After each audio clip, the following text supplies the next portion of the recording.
situations where specific regulatory requirements are lacking, the National Electrical Code, or NEC, can serve as a valuable reference. NEC Article 501.MB explicitly states that equipment approved for Class 1, Division 2 locations is prohibited from being installed in Class 1, Division 1 locations. This distinction is crucial in understanding the suitability of electrical equipment in environments with flammable substances.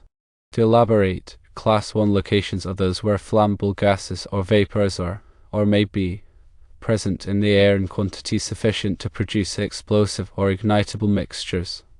These locations are further divided into Division 1 and Division 2, based on the likelihood of these flammable substances being present. A Class 1, Division 1 location is defined as a location where ignitable concentrations of flammable gases or vapors exist continuously, intermittently, or periodically under normal operating conditions, or where ignitable concentrations of such substances may exist frequently because of repair or maintenance operations or because of leakage, or where equipment breakdown or faulty operation might release ignitable concentrations of flammable gases or vapors, and might also cause simultaneous failure of electrical equipment. In simpler terms, a Class 1, Division 1 area has a high probability of flammable substances being present during normal operations or due to frequent maintenance or potential equipment failure. Conversely, a Class 1, Division 2 location is defined as a location where ignitable concentrations of flammable gases or vapors are not likely to exist under normal operating conditions, or where ignitable concentrations of flammable gases or vapors are normally confined within closed containers or closed systems from which they can escape only in case of accidental rupture or breakdown of such containers or systems, or in case of abnormal operation of equipment, or in a location adjacent to a Class 1, Division 1 location, and to which ignitable concentrations of flammable gases or vapors might occasionally be communicated unless such communication is prevented by adequate positive pressure ventilation from a source of clean air, and effective safeguards against ventilation failure are provided. This means that in a Class 1, Division 2 area, flammable substances are less likely to be present under normal operating conditions, and their presence is typically due to accidental releases or proximity to a Class 1, Division 1 area. The term explosion-proof, as used in the specification, generally implies equipment that is designed to withstand an internal explosion of a specified gas or vapor and to prevent the ignition of the surrounding atmosphere. This is typically a requirement for equipment installed in Class 1, Division 1 locations. Equipment intended for Class 1, Division 2 locations, on the other hand, is designed to prevent ignition through other means such as by containing potential ignition sources or limiting surface temperatures.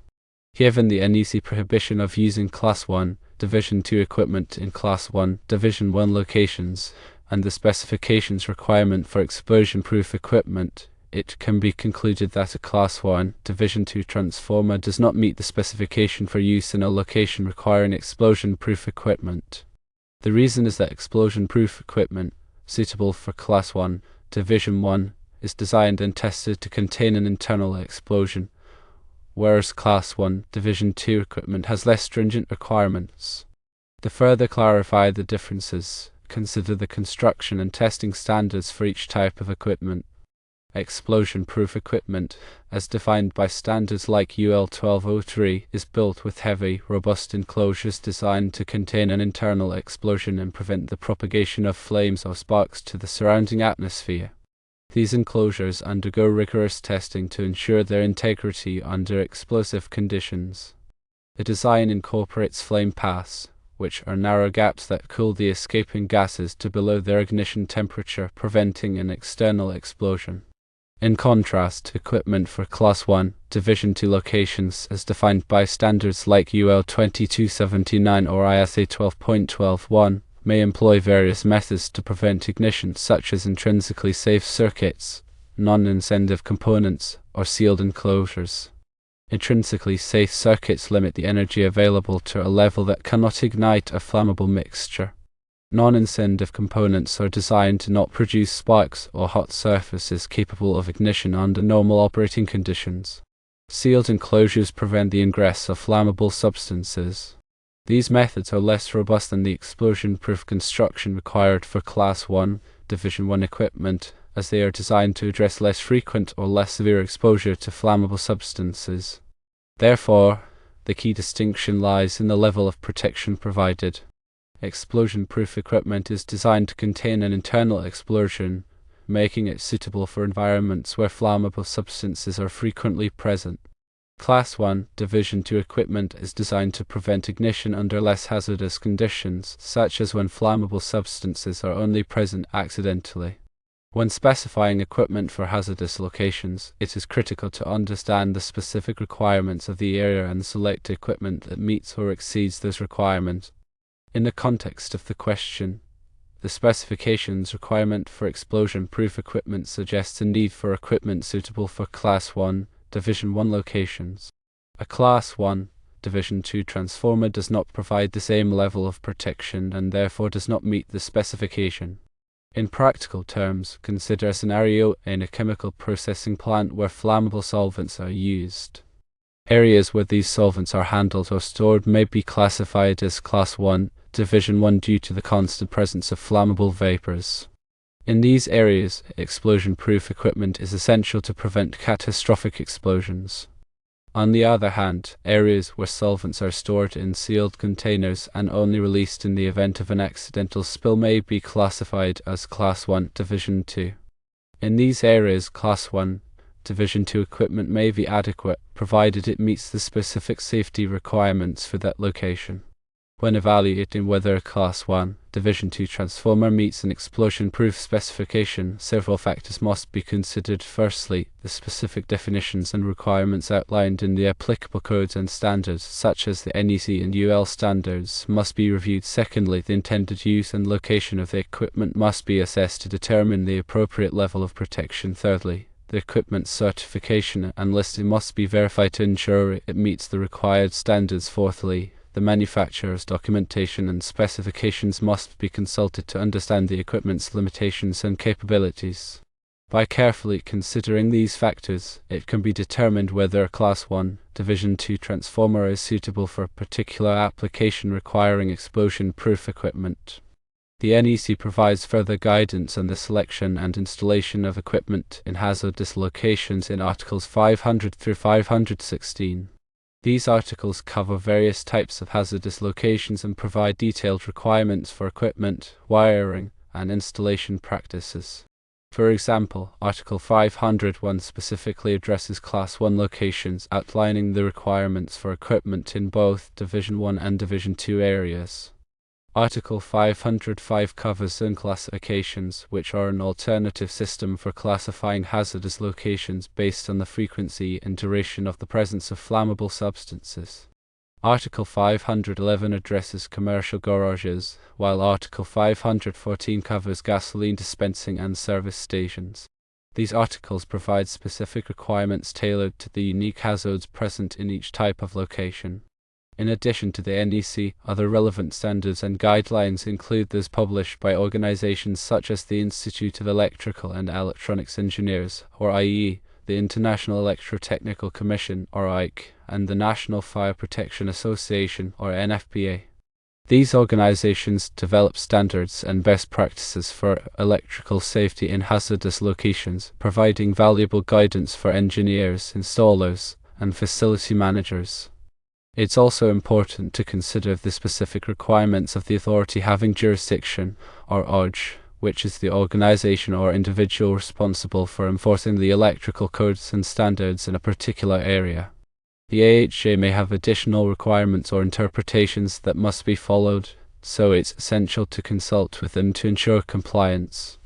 In summary, the use of a Class 1 Division 2 transformer in a location requiring explosion-proof equipment is generally not acceptable, as it does not provide the same level of protection.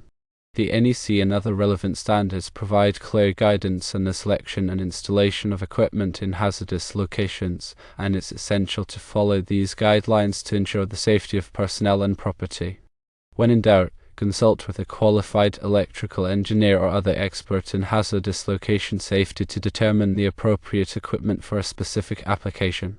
Understanding the nuances of hazardous location classifications and equipment requirements is critical for maintaining a safe and compliant electrical system.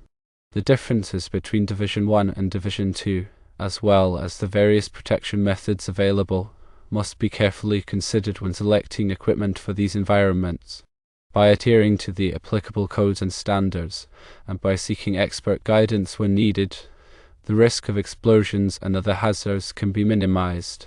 Furthermore, consider the maintenance and inspection requirements for equipment in hazardous locations. Regular inspections and maintenance are essential to ensure that the equipment continues to function properly and provide the intended level of protection. This includes checking for damage, corrosion, and other signs of deterioration, as well as verifying that all components are properly installed and functioning correctly.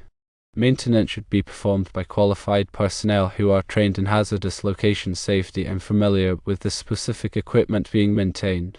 Proper documentation of inspections and maintenance activities is also important for tracking the equipment's condition and ensuring that any necessary repairs or replacements are made in a timely manner. In addition to regular inspections, consider implementing a formal hazardous location safety program that includes elements such as hazard assessments, training, and written procedures. A hazard assessment involves identifying potential hazards in the workplace and evaluating the risks associated with those hazards. This information can then be used to develop appropriate safety procedures and select the proper equipment for each location. Training is essential for ensuring that employees understand the hazards associated with their work and how to properly use and maintain equipment in hazardous locations. Training should cover topics such as hazardous location classifications, equipment selection, installation practices, and emergency procedures. Written procedures provide clear and concise instructions for performing tasks safely in hazardous locations. These procedures should be regularly reviewed and updated to reflect changes in technology, regulations, or work practices. By implementing a comprehensive hazardous location safety program, the risks associated with flammable substances can be effectively managed and minimized. The goal is to create a safe and healthy work environment for all employees, while also protecting property and the environment. The information provided serves as a general guideline and should not be considered a substitute for professional engineering advice or adherence to applicable codes and standards. Always consult with qualified professionals and authorities having jurisdiction to ensure compliance with all relevant requirements. Remember that electrical safety in hazardous locations is a complex and critical topic that requires careful attention to detail and a thorough understanding of the applicable codes and standards. By staying informed, seeking expert guidance, and implementing robust safety practices, the risks associated with flammable substances can be effectively managed, protecting both people and property. For example, consider the specific requirements for wiring and grounding in hazardous locations. The NEC contains detailed requirements for the type of wiring methods that are permitted in Class 1, Division 1 and Division 2 locations, as well as the grounding and bonding requirements for equipment and enclosures. These requirements are designed to minimize the risk of ignition due to electrical faults or static electricity. In Class 1, Division 1 locations, wiring must be installed in rigid metal conduit or other approved raceways, with explosion-proof fittings and seals to prevent the propagation of flames or sparks. In Class 1, Division 2 locations, other wiring methods may be permitted, such as enclosed gasketed busways, flexible metal conduit with approved fittings, or Type PLTC cable in accordance with Article 725. The grounding and bonding requirements are also critical for ensuring electrical safety in hazardous locations. All equipment and enclosures must be properly grounded to provide a low impedance path for fault currents and to prevent the accumulation of static electricity. The grounding system must be designed and installed in accordance with Article 250 of the NEC, and any grounding connections must be made using approved methods and materials. In addition to wiring and grounding, consider the specific requirements for lighting fixtures in hazardous locations. Lighting fixtures must be designed and approved for use in the specific class and division of the hazardous location, and they must be installed in accordance with the manufacturer's instructions. In Class 1, Division 1 locations, lighting fixtures must be explosion-proof and must be equipped with guards to protect the lamps from damage. In Class 1, Division 2 locations, other types of lighting fixtures may be permitted, such as enclosed and gasketed fixtures, or fixtures with intrinsically safe circuits. The selection and installation of lighting fixtures in hazardous locations must be carefully considered to ensure that they do not pose a risk of ignition. Also, remember to consult with equipment manufacturers and suppliers to obtain detailed information on the specific requirements and limitations of their products. Manufacturers can provide valuable guidance on the proper selection, installation, and maintenance of equipment for hazardous locations. They can also provide documentation and certifications to verify that their products meet the applicable standards and requirements. By working closely with manufacturers and suppliers, you can ensure that you are using the correct equipment for your application and that it is properly installed and maintained.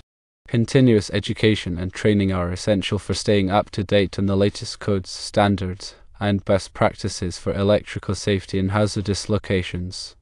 The electrical industry is constantly evolving, with new technologies and regulations being introduced on a regular basis. By attending seminars, workshops, and conferences, and by reading industry publications and online resources, you can stay informed about the latest developments and improve your knowledge and skills.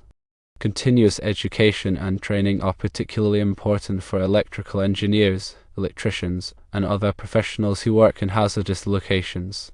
These individuals must have a thorough understanding of the applicable codes and standards and must be able to apply this knowledge to real-world situations. In addition to technical knowledge, it's also important to develop strong communication and problem-solving skills.